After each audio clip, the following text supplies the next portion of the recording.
Hi, NEFBA. My name is Dr. Alex Stewart, and I am founder of the Market Distillery. I am a local-based real estate research company, and my whole goal is to provide local insights to our real estate professionals and community.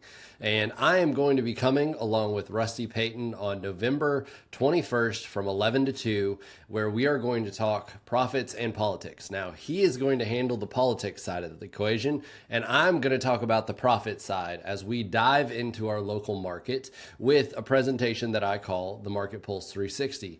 Now, this is a little bit of an abridged version from what I normally do. Is I'll have about an hour to go over this with you, but I'm going to talk about national stats that matter to you locally, such as interest rates, inflation, things like that. We're going to dive deep into Jacksonville and Florida stats to understand what's going on with our local markets there.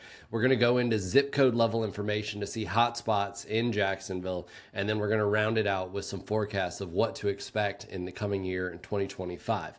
Now, before the presentation comes up, I wanted to give you a taste of the type of information you will get from me. These are slides that won't be in the presentation when I come because they're related to the election, and the election will hopefully be done and gone by the time we get to this.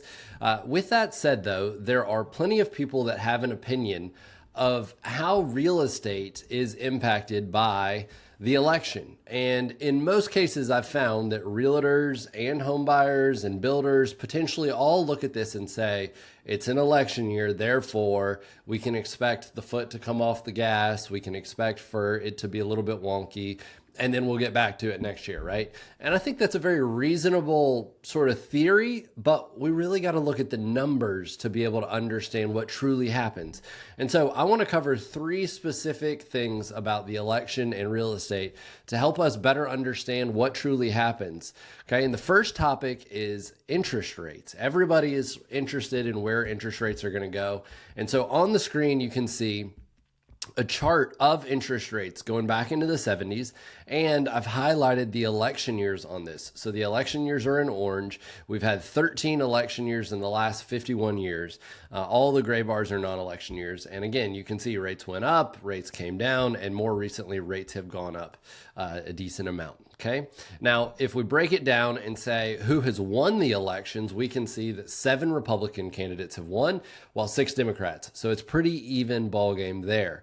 And when we start to actually measure how have interest rates changed from one year to the next, we can get some insights around election years and non-election years. And so the first takeaway is when we compare how interest rates changed going into an election year, right, compared to the previous year, we find that in an election year, rates do, on average, decline roughly 4%, while in a non-election year, they go up about 3%, right? So it's not this huge swing in interest rates. There's plenty of examples of times where rates, don't move a lot or move a lot. But when you take all those times and average them out, this is what you get. And that is pretty significantly different, right?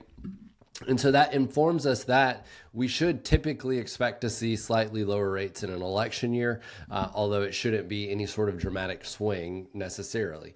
And we've sort of gotten that already. We saw rates decline from May to about October of this year until the Fed made their first cut. And so it has sort of come true in that regard. When we talk about that, though, a lot of theory goes into what the incumbent party would do. And the idea might be that the incumbents would push rates lower to try to stimulate the economy to look good so that they can retain the White House. And when we actually measure the numbers, it turns out that the incumbent winning was years where rates did not go down as much as when a challenger won. And I think that that has a lot to do with the state of the economy. I bet we have a worse economy when a challenger wins. And so therefore rates are probably lower because of that, more so than anything that the White House is doing to try to manipulate things.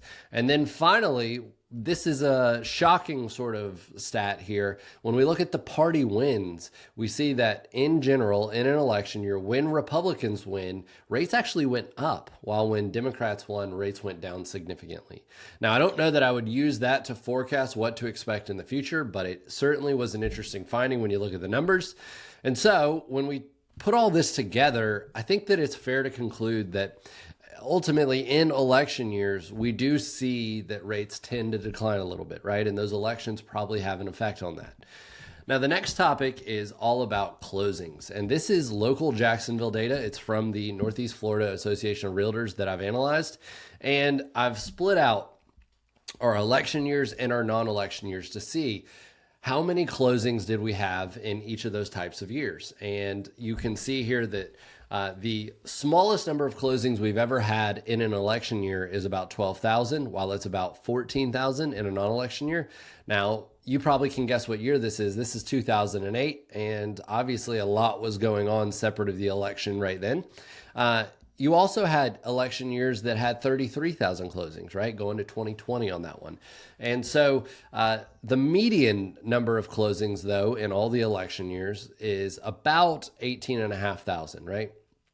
Now, if we go to non-election years, you can see it's sort of scooted over to the right a little bit.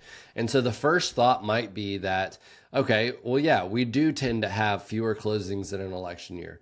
But what I would tell you is that when you look at this, because these bars overlap so much, and there are instances where we do have more closings in an election year than in a non-election year, I would tell you that I would hold off assuming that closings really do decline every single election year, because the truth is they don't, right? The numbers show us that there are years that are better in an election year than not. And so this can help you from have a limiting belief about your activity in the market, right? Do not take your foot off the gas just because it's an election year, assuming that your clients or the home buyers out there are not active because it's an election. We don't know that, and there are a lot of factors that play into this, right?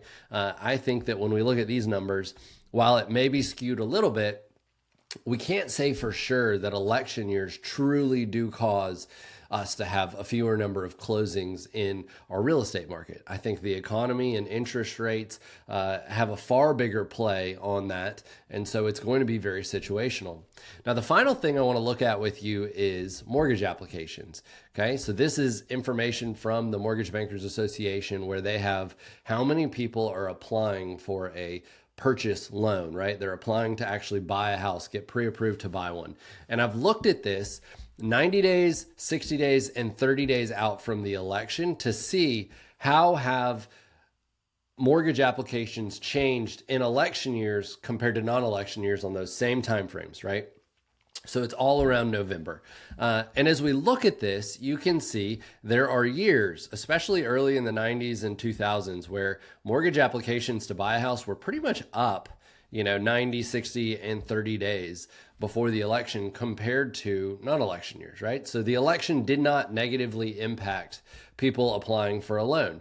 Now, in 2008, they were way down, but that's because of 2008. There was a whole lot of other stuff outside the election going down that caused that to decline.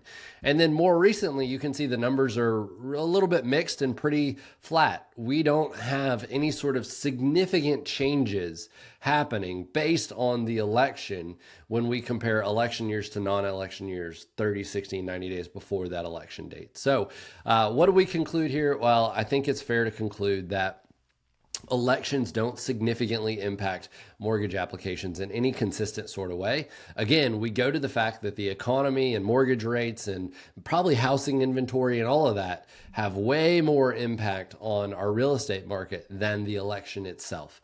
Okay. And so that wraps this up. I think that what I want you to take from this is that we come into the real estate market and our businesses with these preconceived notions based on our feel, right? We're shooting from the hip a lot of times based on just our experience individually. And you got to look at the numbers to get to an objective reality of what's actually happening. So when you join me in November at NEFBA and we go over this market, you're going to enter that room and you're going to have some ideas in your mind. You're going to leave that room and you're going to have a lot of truths that come from the data. So I can't wait to see you there. And if you have any questions, don't hesitate to reach out and I'll talk to you soon. Thanks.